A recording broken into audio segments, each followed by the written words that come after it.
Vamos lá.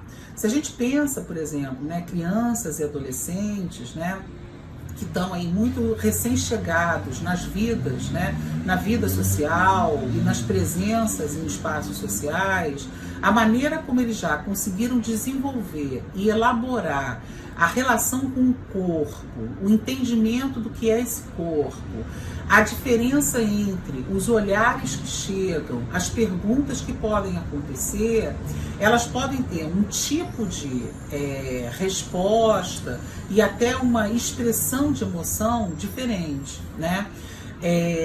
Eu queria que a gente pensasse o seguinte: a questão da deficiência, ela é, acima de tudo, uma questão da diferença, né? A deficiência, ela não é um lugar de valor pior, de valor menor, de alguma coisa que tenha que ser desqualificado. Pelo contrário, viver com uma deficiência é viver, acima de tudo, começando a desenvolver a consciência do que é esse corpo, do que é a sua diferença na sociedade, de como esse corpo vai lidar com os impedimentos que são colocados pelas barreiras sociais.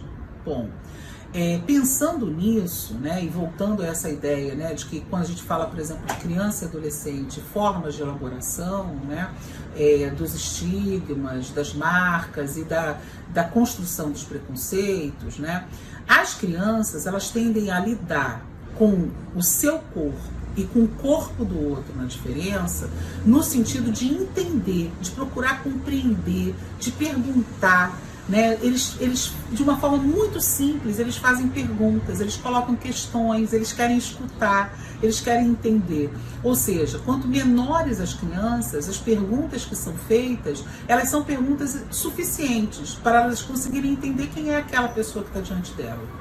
Então, os adultos não têm que ter receio de responder as perguntas das crianças.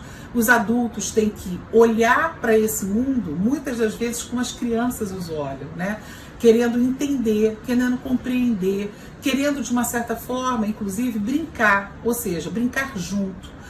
Conforme vão crescendo, e aí a gente vai pensando nessa criança também cada vez mais exposta àquilo que são os preconceitos dos adultos, as discriminações dos adultos, os significados dos adultos, essas crianças também podem começar a desenvolver seu próprio campo de preconceitos, né?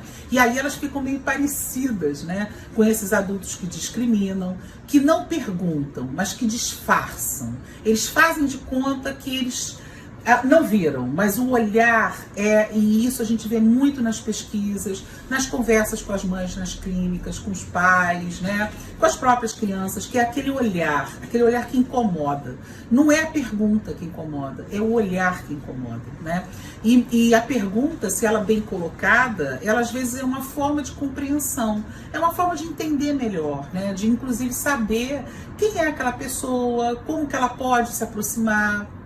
Ou seja, crianças muito pequenas, elas sabem muito bem fazer perguntas, né? A gente, quando vai crescendo, a gente, ao invés de perguntar, a gente olha torto, a gente disfarça.